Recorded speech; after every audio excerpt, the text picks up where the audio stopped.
चलिए, खबरों का खेल, जहां पर खबरों में ही बिगाड़ती हैं शेयरों की चाल, खबरें ही करती हैं आपको मालामाल। तो एक एक करके जो है हम तमाम जो है शेयरों पे जो है नज़र डालेंगे, जहां पे खबरें हैं, खबरों के चलते जो है एक्शन देखने को मिल रहा है। और आज की जो पहली कंपनी जिस पर हम लोग बातचीत करेंगे उसको ज़रा एक एक करके लेके आइए। ज़रा पहले गोदरेज से शुरुआत करते हैं। ज़रा गोदरेज प्रॉपर्टीज़ का शेयर लेकर के आ जाइए। खबर ज़रा एक बार दिखा दीजिए क्या है वहाँ पर गोदरेज प्रॉपर्टीज़ पे। गोदरेज प्रॉपर्टीज़ में यहाँ पर ये है कि ये पुणे में जो है लैंड पार्सल डेवलप करेगी कंपनी। आज अच्छा पूरे रियल्टी पैक पे आज काफ़ी अच्छा मूव है। प्रीमियम ग्रुप हाउसिंग प्रोजेक्ट का डेवलपेबल पोटेंशियल जो है करीब 37 मिलियन जो है 3.37 लाख स्क्वायर फीट जो है वो है। प्रोजेक्ट का एस्टिमेटेड रेवेन्यू करीब 4200 करोड़ रुपए के आसपास का है। 2.5% की आज तेज़ी यहाँ पर देखने को मिल रही है। सर, गोदरेज प्रॉपर्टीज़ पे अभी क्या करना चाहिए? आज पूरे रियल्टी पैक में जो है अच्छी मजबूती है, तो गोदरेज प्रॉपर्टी के साथ साथ अभी रियल्टी में कोई पसंदीदा कंपनी है क्या आपकी? और अभी इस खबर के बाद गोदरेज प्रॉपर्टीज़ पे क्या व्यू रहेगा आपका? देखिए, मुझे ऐसा लगता है कि इस समय के हिसाब से अगर देखें तो गोदरेज प्रॉपर्टीज एक अग्रेसिव अप ट्रेंड में है। अभी 2400 रुपए तक के आंकड़े आ सकते हैं, तो मुझे लगता है कि यहाँ पर अभी होल्ड करना चाहिए। लेकिन वक्त के साथ चलिएगा और मार्केट के मोमेंटम पर नजर रखिएगा। प्रॉफिट भी बुक करना होगा, तो महाराज, फिलहाल अभी 2400 का वेट करते हैं। उन लेवल्स पर आता है तो फिर आगे की कॉल ली जाएगी। चलिए, तो ये बात निकल के आती हुई अगली कंपनी स्क्रीन पर लेकर के आइए। और अगली कंपनी जो है ज़रा लेकर के आते हैं। ज़रा वोडाफोन आइडिया पे बात कर लेते हैं। वोडाफोन आइडिया देश की तीसरी बड़ी टेलीकॉम कंपनी जो है वो जो है अब रकम जुटाने की सोच रही है। 20,000 करोड़ रुपए की रकम जो है वो जुटाने की योजना है कंपनी की। और इसके साथ साथ आपको बता दें शेयरधारकों और रिटेलर्स की मंजूरी हालांकि ज़रूरी होगी। लगातार जो है ये खबरों पे रही है company 4G 5G network expansion में इस फंड का इस्तेमाल करने की योजना बना रही है। तो 20,000 करोड़ रुपए कंपनी जुटाने की योजना लगातार खबरों में बनी हुई है। आज यहाँ पर जेफरीज की एक रिपोर्ट भी आई थी, तो हम जरा रवि सर के पास सवाल पूछें उससे पहले जेफरीज की अगर रिपोर्ट मिल जाए तो वो भी दिखा दीजिएगा। 12 रुपये का टारगेट शायद दिया था और काफ़ी अच्छा मोमेंटम आज 1.25% के आसपास की तेज़ी देखने को मिल रही है। रवि सर, आपकी टिप्पणी जानना चाहेंगे अभी वोडाफोन को लेकर के। या तो बहुत नीचे की बात हो रही है या ऊपर की बात हो रही है, लेकिन बीच में शेयर चल रहा है, एक रेंज पकड़ी हुई है। आज यूबीएस की रिपोर्ट, यूबीएस जेफरीज मैंने कहा था, सॉरी यूबीएस की रिपोर्ट थी। 12 रुपये 10 पैसे का जो है टारगेट वोडाफोन पर निकल के आया है। आपकी टिप्पणी क्या रहेगी? बिल्कुल, देखिए, अभी जिस हिसाब से चाल चल रही है उस चाल को अगर यहाँ पर समझने की कोशिश करें तो कुछ खास इम्पैक्ट नहीं आ रहा। तो पोजीशन पे एज इट इज रहिए, इंक्रीज नहीं करना, डिक्रीज नहीं करना, होल्ड करके रखिए। थोड़ा मैच्योर होने दीजिए डील को, क्योंकि अगर डील मैच्योर हुई तो वोडाफोन की एक्टिविटी यहाँ पर बढ़ेगी, तब फिर कोई ट्रेंड यहाँ पर डिसाइड होता हुआ नजर आएगा। तो एज इट इज पोजीशन को अभी कंटिन्यू रखें, ज्यादा छेड़छाड़ करने की जरूरत नहीं है। थोड़ा सा न्यूज को मेच्योर होने दें जिससे कि स्टॉक में एक ट्रेंड डिसाइड हो। जी, चलिए अगली कंपनी लेकर के आइए। प्रिकॉल यहाँ पर जहाँ पर की खबर निकल के आई है और क्या कुछ खबरें हैं वो जरा स्क्रीन पर नज़र डालते हैं। एक बार जरा स्क्रीन पर लेकर के आइए। इरकॉन पे जो है खबर क्या है, माफ़ कीजिए, प्रिकॉल निकल गया। इरकॉन पे जो है ऑर्डर की खबर आई है। कंपनी को एक नया ऑर्डर मिलता हुआ दिखाई दिया है और उसके चलते आज मोमेंटम बनता हुआ दिखाई दे रहा है। गंगा नदी पर नया रेलवे पुल बनाने का ये ऑर्डर कंपनी को मिला है। विक्रमशिला और कटरिया स्टेशन के बीच नया ब्रॉडगेज रेल पुल का निर्माण होना है और उसके लिए जो है यहाँ पर इरकॉन को ये ऑर्डर मिलता हुआ दिखाई दिया है। और आज अच्छी तेज़ी इरकॉन पे देखने को मिल रही है। सर, इरकॉन इंटरनेशनल यहाँ पर आज 2-2.25% ऊपर नए ऑर्डर की खबर निकल करके आई है, करीब 2.25% की तेज़ी। क्या टिप्पणी रहेगी सर आपकी? बिल्कुल, देखिए, पहले भी मैंने अभी मोमेंटम में बताया था कि इसका टारगेट जो है वो अपसाइड में एक बार को 220 रुपए तक जाता हुआ नजर आएगा। तो मुझे लगता है कि 220 के टारगेट जल्द यहाँ पर अचीव होते हुए नजर आएंगे। तब तक अभी आप पोजीशन को अपनी होल्ड करके रखिए और थोड़ा सा मेच्योर होने दीजिए। 220 के आंकड़े आते हैं तो एक बार आगे का रिव्यू लिया जा सकता है। जी, चलिए इस बीच जो है अगली कंपनी जो है लेकर के आते हैं। Are power. आर पावर पे क्या कुछ मोमेंटम जिस तरीके से देखने को मिल रहा है सर, शेयर में लगातार ये तीसरा कारोबारी सत्र है जिसमें कि हम देख रहे हैं काफ़ी शानदार मोमेंटम बनता हुआ दिखाई दे रहा है और आज 7% की तेज़ी है। 7 साल के उच्चतम स्तर पर जो है वो शेयर पहुंच चुका है और यहाँ पर जो है हम लगातार मोमेंटम देख रहे हैं। जनवरी 2018 के बाद पहली बार इस शेयर ने 62 रुपये 80 पैसे का उच्चतम स्तर जो है वो आज छुआ है। और इसके अलावा आपको बता दें कि इस पूरे महीने, अगर मई की खाली बात करें, बीते महीने की, तो करीब 57% का रिटर्न एक महीने में। तो ये बिल्कुल अनएक्सपेक्टेड रैली यहाँ पर रही है। मार्च का लो जो है वो 31 रुपये 30 पैसे था, वहाँ से अगर हम देखें तो 100%, करीब 101% की रैली यहाँ पर आ चुकी है। तो बहुत लोगों को ये भी लग रहा है कि उनकी गाड़ी मिस हो गई है, बहुत लोगों को लग रहा है अभी तुरंत सवारी कर लें, कि अब जो है ये फोमो फैक्टर काम कर रहा है सर यहाँ पे, क्योंकि पिछले 2 दिन से, फ्राइडे और आज, सवालों की झड़ी लगी हुई है। जिस तरीके से बीते 2 दिन में इसने मोमेंटम दिखाया, 2 दिन के अंदर 24% 23% की रैली जो है पिछले 3 कारोबारी सत्र में देखने को मिली है। आप कैसे देख रहे हैं रिलायंस पावर को, करंट लेवल के हिसाब से, एंट्री के हिसाब से, जो लोग पहले से हैं उनके लिहाज से क्या सलाह रहेगी आपकी? देखिए, मुझे लगता है विपुल जी, ट्रेंड ही आपका फ्रेंड है और इस समय इसका ट्रेंड अप है, 65 रुपए तक अभी जाता हुआ नजर आ रहा है। तो लेकिन ये कहूंगा कि रिस्क बहुत ज्यादा ना लें। जिन लोगों ने पहले बाय किया उनको थोड़ा पार्शियल प्रॉफिट निकालना चाहिए, लेकिन फिलहाल स्टॉक अभी तेजी के ट्रेंड में और 65 रुपए तक जाता हुआ नजर आएगा। सर, बात रिलायंस की हुई है तो सुजलॉन भी थोड़ा सा इस पर भी बातचीत कर ही लेते हैं, और इसी के इर्द गिर्द हम फिर अपना थंब भी लगाएंगे, क्योंकि ये शेयर एक और ऐसा रहा सर कि एक शानदार ब्रेकआउट देखने को मिला और उसके बाद से एक अच्छी रैली रही। बीते एक महीने में करीब 28% की रैली आ चुकी है, 72 के आसपास आ चुका है। यहाँ से अब क्या करना चाहिए? 2 तरह की टिप्पणियाँ हैं। एक वो लोग हैं जो पिछली बार जो हाई लगाया था उसके इर्द गिर्द लेकर के बैठे हुए हैं 80 के आसपास। एक वो है जो पहले ले चुके हैं और कहाँ एग्जिट करें समझ नहीं पा रहे हैं। तो उनके लिए क्या और कितना अपसाइड बाकी रह गया है? बिल्कुल, current market price is last price, जहाँ पे कि आप, जो लोग पहले खरीद चुके हैं वो लोग यहाँ पर एग्जिट करें, और जो लोग फंसे हुए उनको भी अपनी पोजीशन थोड़ी कम करनी चाहिए, क्योंकि ये स्टॉक 75 के आसपास आके पूरी तरह से थक जाएगा। तो मुझे लगता है थकावट से पहले आप उतर जाइए, क्योंकि अगर आप रुके रहेंगे तो आप फंस जाएंगे। तो मेरे हिसाब से इनफ रैली हो चुकी, इन लेवल्स पर बिल्कुल बाय करने की गलती नहीं करिएगा, और मेरे हिसाब से एक बार एग्जिट होना चाहिए। अब सर, एक लोगों की टिप्पणी आई थी सर, कुछ एक ब्रोकरेज हाउसेस की टिप्पणी वो 84-85 रुपये तक की आ रही है, तो क्या उसके लिए वेट करना चाहिए? सर, ये बड़ा कंफ्यूजिंग सा हो जाता है जब एक ऐसा शेयर जिस पे रिटेलर की संख्या बहुत ज़्यादा हो और उस पर अलग अलग तरह की राय काफ़ी ज़्यादा होती हो, तो फिर सवाल भी काफ़ी उस तरह से आते रहते हैं हमारे पास।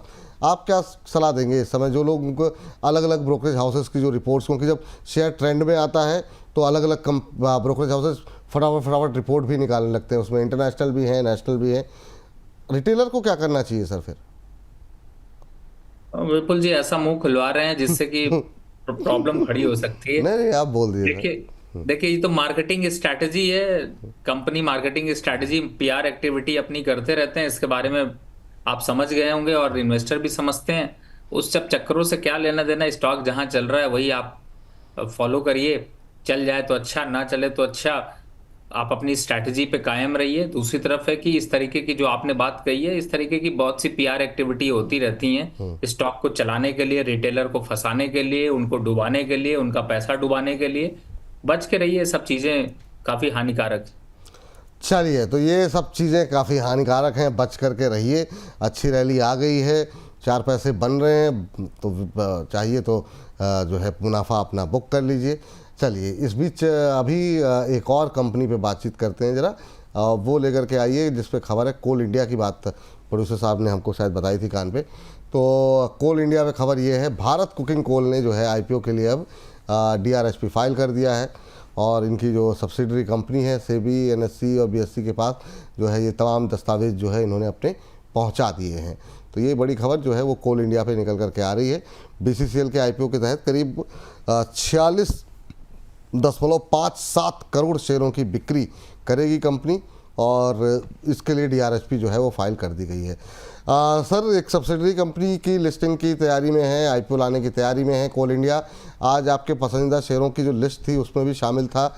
अभी भी क्या फ्रेश एंट्री कर सकते हैं 400 के आसपास? क्या टारगेट रखेंगे, क्या स्ट्रेटजी होनी चाहिए? देखिए, वैसे तो मैंने सोचा था पहले कि इसको आपके यार बाजार में दिया जाए, लेकिन फिर मैंने 2 स्टॉक दे दिए थे, इसलिए तीसरा शामिल नहीं किया। लेकिन खरीदारी कर सकते हैं 380 का स्टॉप लॉस, 440 के टारगेट के लिए। ठीक। चलिए 380 का स्टॉप लॉस, 440 का लक्ष्य यहाँ पर कोल इंडिया के लिए निकल करके आ रहा है। चलिए आगे बढ़ते हैं। और इस बीच 1000 से ज़्यादा दर्शक हमारे साथ जुड़ गए हैं। तो फाइनली मुझे लगा था कि आज जिस तरीके से हम लोगों ने थोड़ी सी लेट शुरुआत की थी कि आज हम लोग चूक जाएंगे, लेकिन कार्यक्रम समाप्त होते होते रवि जी दर्शकों की संख्या ने 1000 का आंकड़ा जो है वो पार कर दिया है। चलिए, तो बहुत बहुत धन्यवाद हमारे तमाम दर्शकों का। ऐसे ही संख्या बल आप लोग बढ़ाते रहिए, उत्साह बढ़ाते रहिए। चलिए अगली कंपनी ज़रा स्क्रीन पर लेकर के आते हैं और इस बीच प्रेस्टीज एस्टेट की बात कर लेते हैं। करीब 4% की तेज़ी यहाँ पर देखने को मिल रही है। खबर यहाँ पर ये है कि चालू वित्त वर्ष में करीब 25 रेजिडेंशियल प्रोजेक्ट जो है वो लॉन्च करने की कंपनी की योजना है।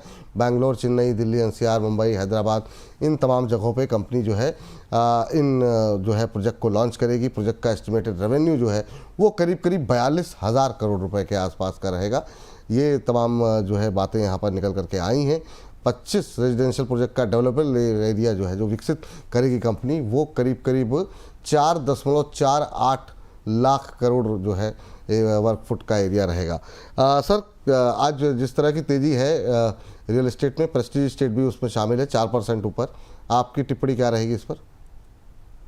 देखिए, अभी थोड़ी तेजी रहेगी। 1650 के आंकड़े आ सकते हैं, लेकिन 1650 के अगर आंकड़े आते हैं तो वहां पर मुनाफा बुक करना बिल्कुल मत भूलिएगा। फिलहाल अभी तेजी का माहौल यहाँ पर रहेगा, जो न्यूज़ है उसका इम्पैक्ट होगा।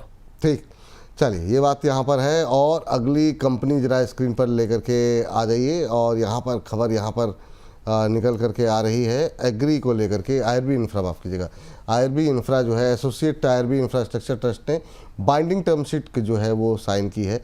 ये खबर यहाँ पर निकल करके आ रही है। आईआरबी इनविट फंड को 3 built operator transfer highway asset जो है वो यहाँ पर ट्रांसफ़र किए जाएंगे। आईआरबी इंफ्रा पे सवाल तो काफ़ी ज़्यादा है और ज़्यादातर लोगों के जो सवाल होते हैं वो लॉस में है और लंबे समय से लॉस में है।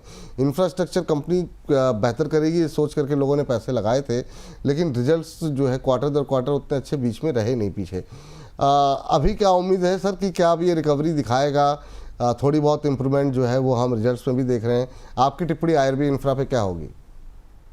देखिए, 45 रुपए से 50 रुपए हो चुका है। 12% के करीब के ऊपर से रैली दिखा चुका है और धीरे धीरे दिखा रहा है। तो वे वापस से 62 रुपए तक के लेवल जाएंगे, लेकिन समय लगेगा। ये वो ट्रेड नहीं है कि आपने आज खरीदा कल रॉकेट, ये वाला ट्रेड नहीं है। रॉकेट लॉन्च होता है लेकिन धीरे धीरे चलता है, डेस्टिनेशन पर जाता है, वहां जाकर विस्फोट करेगा। तो फिलहाल 62 रुपए के टारगेट के लिए लॉन्ग टर्म यहाँ पर होल्ड रखना चाहिए। लॉन्ग टर्म होल्ड करना चाहिए, ये सलाह निकल कर आ रही है और ये ठीक है। अगली कंपनी जरा स्क्रीन पर लेकर के आ जाइए और इंडिगो देखते हैं कि उड़ने को तैयार है कि नहीं। खबर ये है कि कंपनी ने एयरबेस को 30 वाइड बॉडी A350 एयरक्राफ्ट का ऑर्डर दिया है और बीते साल अप्रैल में भी 30 A30 350 एयरक्राफ्ट का ऑर्डर दिया गया था। सर, ये सेक्टर उतना चल नहीं रहा, मतलब खैर कभी नहीं चलते हैं इस तरह की बिजनेसेस, काफ़ी वोलेटाइल रहते हैं। आपकी टिप्पणी क्या रहेगी सर? अभी इंटरग्लोब एविएशन को लेकर के हाल फिलहाल में हमने देखा कि हुक्म गया, बाकी चीज़ें हुई, अब गर्मियां आ रही हैं, तो क्या करना चाहिए इंटरग्लोब एविएशन में? देखिए, गर्मी इसमें भी बढ़ रही है और इंजन को रेस्ट देने की जरूरत है। मुझे लगता है यहाँ पर एग्जिट होना चाहिए, क्योंकि इसका रेट अब वापस से 4700 4800 के भाव आ सकते हैं। थोड़ी गिरावट का ट्रेंड दिखाई देगा और यहाँ से और गिरावट बढ़ेगी, तो एग्जिट होने की राय है। चलिए इस बीच जो है अगली कंपनी लेकर के आइए जरा स्क्रीन पर फटाफट और देखते हैं यहाँ पर क्या कुछ खबरें निकल करके आ रही हैं। सिप्ला, यहाँ पर असल में जो है कंपनी की बोमासांद्रा यूनिट में जो है यूएसएफडीए की जो है प्रोसेसिंग जांच पूरी हुई है।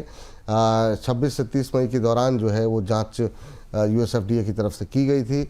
हालांकि बहुत सारी आपत्तियां दर्ज यहाँ पर की गई हैं। करीब 483 जो है ऑब्जर्वेशन जो है वो दिए गए हैं। फॉर्म 483 का ऑब्जर्वेशन है, माफ़ कीजिएगा, 483 ऑब्जर्वेशन नहीं है। अब कंपनी इसका जो है रिप्लाई जो है वो जो ऑब्जर्वेशन आया है उसका रिप्लाई जो है कंपनी की तरफ से आएगा। ऑलमोस्ट फ्लैट ट्रेड करता हुआ सिप्ला सर, क्या पोर्टफोलियो का हिस्सा होना चाहिए? अभी क्या करना चाहिए सर? नहीं, ऐसा कोई पैनिक नहीं है। इस तरीके के ऑब्जर्वेशन आती रहती हैं, लेकिन मुझे लगता है सिप्ला फंडामेंटली काफी स्ट्रांग स्टॉक है और फिलहाल अभी होल्ड करके रखना चाहिए। बहुत ज्यादा घबराने वाली ऐसी कोई दिक्कत नहीं दिखाई देती है, अनटिल अनलेस की 1400 के नीचे का क्लोजिंग देखने को मिले। चलिए जरा फटाफट सर कुछ एक रिजल्ट भी देख लेते हैं। एक तो है जीनस पावर पे जरा खास, क्योंकि रिलायंस पावर पे बात हुई, सुज़लॉन पे बात हुई, तो एक और ऐसी कंपनी जिसके रिजल्ट ने काफ़ी धुआंधार प्रदर्शन किया। ये तीनों कंपनियां सर, अच्छी बात यह है कि रिजल्ट के दम पर आगे बढ़ी हैं, चाहे वो सुज़लॉन के रिजल्ट रहे हों, रिलायंस पावर के रिजल्ट रहे हों, या फिर अब जीनस पावर के रिजल्ट रहे हों। 6% की रैली आज है और मुनाफा 5 गुना बढ़ गया। इसके अलावा जो है रेवेन्यू 2 गुना बढ़ गया, एबिटा में 4 गुने का इजाफा है, मार्जिन्स शानदार इम्प्रूव कर रहे हैं। ऐसे में सर शेयर पे आप क्या करना चाहिए? चला भी है, 47-48% की रैली आ चुकी है। करंट एंट्री के लिहाज से क्या करना चाहिए, जो जिनके पास है उनके लिहाज से भी क्या करना चाहिए? 460 के अभी लक्ष्य यहाँ पर देखने को मिलेंगे। मुझे लगता है कि अभी होल्ड करके रखना चाहिए और 460-450 के आंकड़े तक आ सकता है बड़ी आसानी से। ठीक, चलिए तो ये बात जो है निकल के आ रही है जीनस पावर पे।